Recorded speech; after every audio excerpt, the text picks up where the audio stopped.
Allahabad high court bar association के अध्यक्ष पद पर राकेश पांडे बबुआ तीसरी बार निर्वाचित हुए।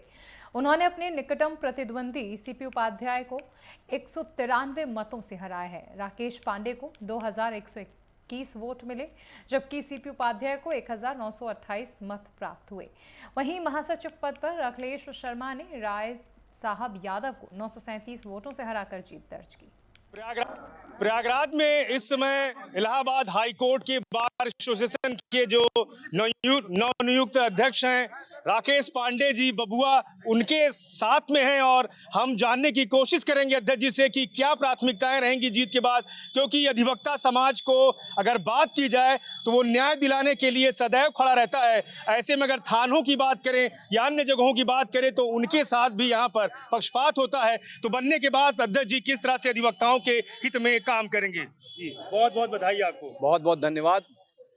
देखिए, मेरी पहली प्राथमिकता ये होगी कि एक हाई कोर्ट बार एसोसिएशन को एक ऐसी संस्था में बदला जाए जो सार्थक हो, कर्मठ हो और अधिवक्ताओं के हितों की रक्षा करने में समर्थ हो। मेरे ख्याल से सामंजस्य की कमी रही है हमारे यहाँ। हमारा प्रयास रहेगा कि एक अच्छी कार्यकारिणी का गठन हो जो कि अधिवक्ता हितों की रक्षा कर सके।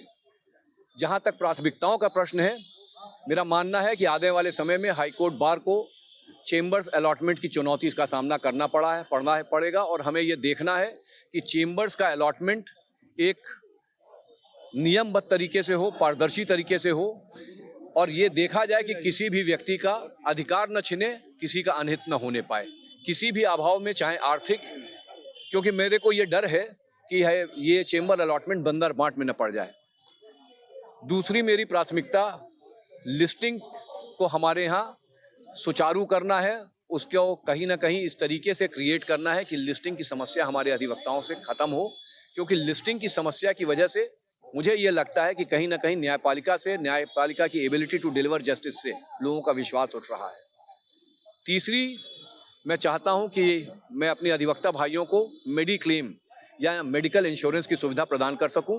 उसमें मेरे विचार में ये है कि हमारा मेडिकल एड के रूप में हम 1-2 करोड़ रुपए हर साल बांटते हैं।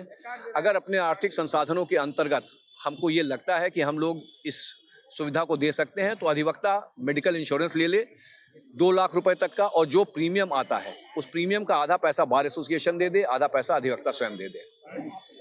हम ये भी चाहते हैं कि हमारे यहाँ कोर्ट्स की लाइव स्ट्रीमिंग हो, क्योंकि मेरा विश्वास है कि लाइव स्ट्रीमिंग से लिटिगेंट को फायदा होता है, कोर्ट के अंदर शिष्ट व्यवहार और शिष्ट आचरण भी देखने को मिलता है।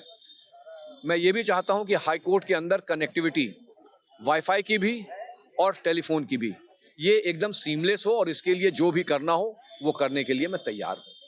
अन्य समस्याएं आती रहेंगी, उनके लिए हम लोग आंदोलनरत रहेंगे, प्रयासरत रहेंगे। मैं आपको विश्वास दिलाता हूँ कि समस्याओं का समाधान होता रहेगा, और मैं ये मानता हूँ कि जब तक समस्याएं हैं तभी तक जो है जीवन है। धन्यवाद। इनकी लोकप्रियता इतनी है कि इनका जो वोटिंग परसेंटेज है वो शानदार रहा है। जो विरोधी नहीं कह सकते, लेकिन जो इनके प्रतिद्वंदी थे वो कहीं ना कहीं बहुत दूर थे। इनकी लोकप्रियता का ही नतीजा था कि अधिवक्ताओं ने इन्हें दिल खोल करके वोटिंग की है, और जीत के बाद इनकी प्राथमिकता है कि अधिवक्ता समाज के लिए सदैव खड़े रहेंगे। नेटवर्क 10 के लिए प्रयागराज से पवन देव।